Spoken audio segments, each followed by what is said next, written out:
Hello and welcome to another episode of Cyrils Brettspiele durchgespielt. My name is Nils. In a nutshell, the game. What is the game? The game is just a card game, a co-op card game. And we have cards numbers from 2 to 99. Each card number is once in the deck.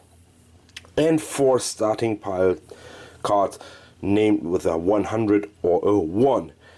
In the game, you're playing fully cooperative together. And the goal is to get rid of all these cards. They form a stack later on. I explain that in a second. And play the cards from your hands either in descending or ascending order. So that means you can start here from starting with a 1, going ascending up to 99. And you can play a 2, 3, 4, 5. You can even play a 75 if you want, but then you have a huge gap and block all the numbers out. But that means after the 75 you must play a higher card. So for an example, a 79. There's just one exception for the rule, and that's the so-called 10 rule. Let's say this row is containing the 3, the 5, the 8, 11, 17. So next player has all these cards on his hand. 22, 25, 26. Not a huge gap so far. And then 28. But he has also the 18. 18 is exactly 10 lower than 28, and therefore he's allowed with the rule of 10 to play the 18.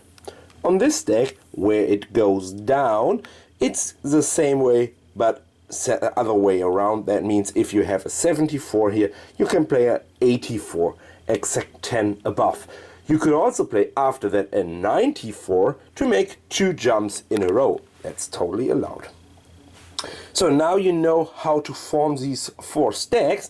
That means that even low numbers like 2, 3, 4, 5, 6 comes around 4 times. 1 here, 1 there, and 2 times when this go down. Every single card has a potential of 4 placements in the game, at least. With this rule of 10, sometimes even more. But at least you have 4 options to play either here, there, or wherever you want your single card. However, how does the game works? The game works that someone, or each player, in a 3 to 5 player game, has 6 cards on his hand. Let's say these 6 cards. The player must play at least 2 cards in the easy variant from his hand. In this case, it's very easy. He can play the 99, that's good, the 4 and the 6. He can play more, so he could even play the 10 here if he wants. At the end of his turn, he draws up to 6 cards again. That's it. That's the full turn you can do. However, let's say you have really bad numbers on your hand. I will make it for you after a cut. Let's say this is your hand from 62 to 78.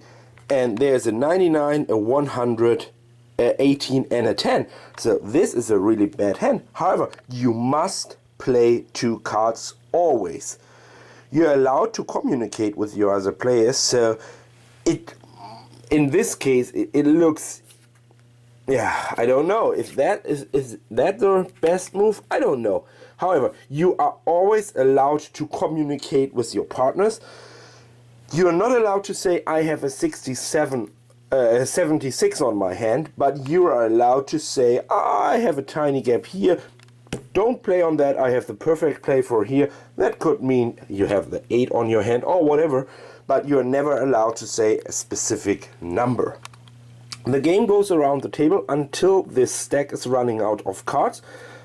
When you cannot redraw cards to fill up your hand size limit up to 6, you're allowed to play 1 instead of 2 cards. So the last rounds will be slowed down a little bit, and then when you are under 10 cards left in your hands or in the stack to draw cards, the game is over when the player's when it's the player's turn and he cannot play a single card from his hand. then the game is immediately over.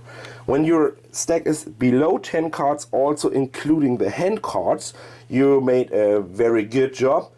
When you have no more cards left and played all the cards, you played a perfect game. However, it sounds complicated, but I would say in 80-85% of the games we were far below 10, between 1 and 5. I saw a couple of perfect games, and I think only 1 out of my tons of play games were be above 10 left card. That was a really bad start of the game at all. There's a variant in the game for exactly players like me, so hardcore players. They can adjust that a little bit, and they must play 3 cards instead of 2, which makes the game even more harder. There's ways to make it more harder, but I never tried it with more than this first step. Yeah, that's the game, and now let's talk about the game and my experiences with the game, like always, in a nutshell. So first of all, you mentioned it before maybe, I have the German version. The German version was out far before the US version. Now it's published in America from IDW Games. Since a couple of weeks, I would say 2-3 weeks, it's out on the market. But this is a German version. This is a little bit older, and it's of course it's language independent, except for the rules in the game books. So yeah, I got that game a couple of weeks ago, and I introduced that game to my variant gaming groups because it's very easy to play, fast to play. Rules are super simple. I mean, take a look at the rules. Even if it's a German rulebook, that is the whole rulebook. And you can play it as a warm-up game or just as a ending of the evening game. Very easily, very friendly. It's a co-op game, so no competition in the game at all. And yeah, I have to say, everybody liked it. That is crazy. Usually you have card games that it's a 50-50 or maybe 60-40 like it and the other one don't like it. But in this game, almost everybody liked it. There's not even a single player who said, oh, blah, blah. A couple of players complained about the challenge. They said, oh, it's not hard enough. And I said, okay, we can add another card. And then, oh, no. That's too hard. Playing 3 cards? No, let's go back to 2. So we played it, and this is really interesting. Once we started that as a starter game, we go on from there. In a second the game, a third one, a fourth one, sometimes a fifth one, and then we said, oh, it's late, or oh, what a shame, we wanted to play another game, so let's finish the game with a different short game, the game evening. Yeah, as you can hear, I have always good experience with this game, which is interesting. So my first thought when I unwrapped it was, oh, wow, this was nominated for Spiel des Jahres. This tiny little game, there's nothing in it. It's a co-op game, okay. Hanabi is a cool co-op game as well, with only cards, so let's give it a try. And then I read the rules and said, doesn't look so super fancy. And I said, okay, give it a try with real people. And then it makes boom. It's really incredible that when you play the game, it is a lot of fun. When you read the rules and when you open the box, it looks very dry, very rocky. So nothing is really fancy on that game. Even the style, I mean, I always introduce that game. I know that's not the correct translation. Play until your death because of the artwork. But yeah, I mean, nothing on this game is really keeping my attention for longer than 5 seconds, except for playing the game. And that is a good part on it. Playing the game makes me funny. Maybe you hear it. I'm totally... I have a huge cough and cold right now, but anyway, you hear my voice is springing up, and yeah, I'm super excited to try it again and play it again and again and again. For me, it's a really, really good game, and I have to say, everybody liked it. It's not boring. It has the exact time length that I love, so 15 to 20 minutes for a small card game, and to be honest, I really like and love the game. Cyrils Brettspiele durchgespielt. My name is Nils. This was in a nutshell to the game.